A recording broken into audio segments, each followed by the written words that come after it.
Tinanong ko siya kung anong gupit. Abay, flat top daw. Sige nga, try nga natin. Ang kanyang buhok ay kulot. Medyo matcha-challenge na naman tayo dito sa ganitong klase ng buhok. Kasi ang kanyang ipapagupit ay Emilio Aguinaldo haircut. Subukan natin kung ano yung magiging resulta ng manipis na flat top sa kulot na buhok. Kasi yung mga dating ginupitan ko noon ay makapal yung pagka-flat top niya. Dito ngayon medyo manipis siya. Gagamitin natin dyan 1.5 na clipper guard. Kailangan manipis din yung gilid dahil yan ang request ng ating client.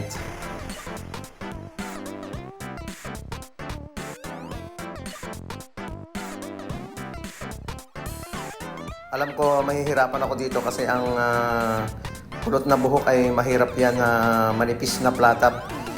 Hindi yan magkakameron ng kanto kasi alam naman natin yung kanyang buhok kumaalon.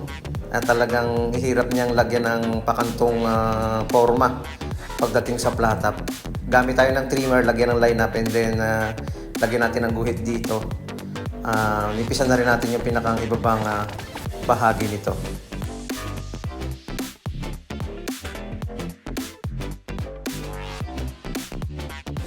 Nakakatuwang isipin na sa dami-dami ng mga nagpapagupit ay meron pa rin talagang nagpapagupit ng flat top. So, kailangan nating gawin yan para sa request ng ating client. Gamit tayo ng clipper, zero close, zero open, para mas maganda yung pag-blend dito sa may parting ibaba.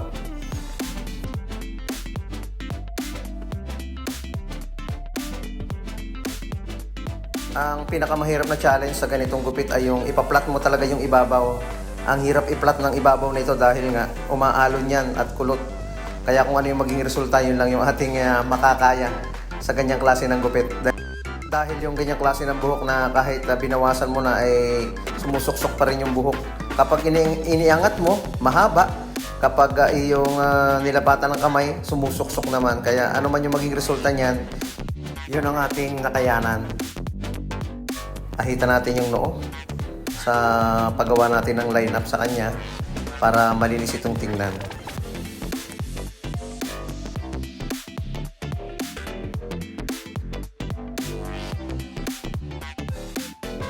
Kung gusto mo ng ganitong klase ng gupit, pumunta ka na rito sa barbershop at ating ipa-flat top ang iyong buhok. Testingin natin kung ating kakayanin. Ang kagandahan dito, hindi mo na ito kailangan lagyan ng hair product o kahit anong pampatayo sa buhok. Dahil literal na talagang angat yung kanyang buhok dahil yan ay kulot. Yan, ganyan talaga yung pormahin ng kanyang buhok, naka-brush up na talaga. Ayun. Yan yung naging resulta ng ating gupit. Pantayin muna natin ng konti.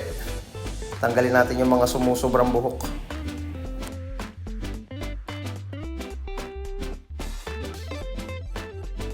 Ito lang yung nakayanan natin na gupit para sa kanya. Ang hirap talagang i-flat talaga ng flat na flat ang ibabaw dahil alam naman natin na yung ibabaw niyan ay pabilog, lalabas yung anit. Kaya hindi na natin talaga sinakto na parang flat na flat, pero okay na rin. Pwede na at ganyan talaga yung gusto niyang forma ng kanyang buhok. Maraming salamat mga kabarberos.